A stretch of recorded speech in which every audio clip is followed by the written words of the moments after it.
Hi, I'm Emma Jazik, a Jewish arts educator, and today I'm going to give you my top 5 tips for effectively integrating the arts into your classroom. This is my A to E on arts education. First, let's start with A. Ask questions.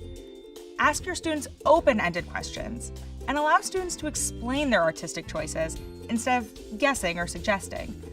For example, you'll get a very different response if you say, "Tell me about your work," or "Why did you choose to use that color?" versus, "Is that a fire truck?" or "Aren't fire trucks usually red?" B. Build confidence. As students are working or presenting, find things about your student to compliment. For example, try saying, "You have a great sense of proportion," instead of, "Your proportions are really well done."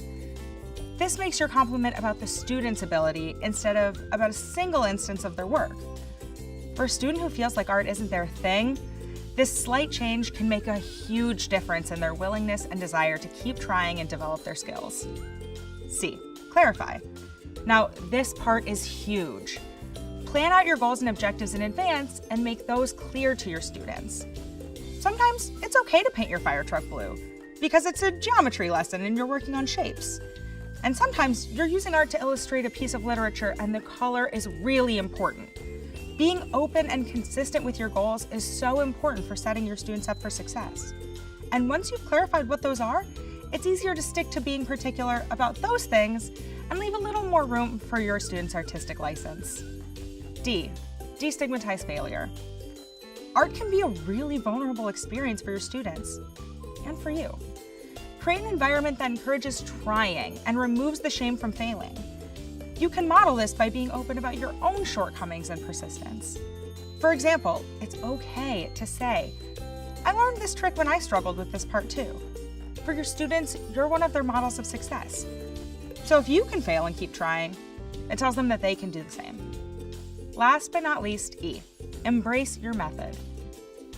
Every teacher is different, as is every student and every classroom. You know your teaching style, and you know your class, so find a way to make these tips work for you.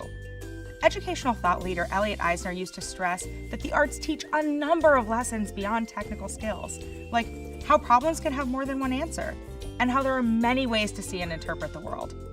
As long as you're using the arts with a purpose and staying true to who you are as a teacher, the rest will fall into place. If you'd like more ways for how to specifically use arts in your classroom, subscribe to this channel because we're rolling out a lot of new materials for educators. For instance, a whole stop-motion curriculum. See you soon.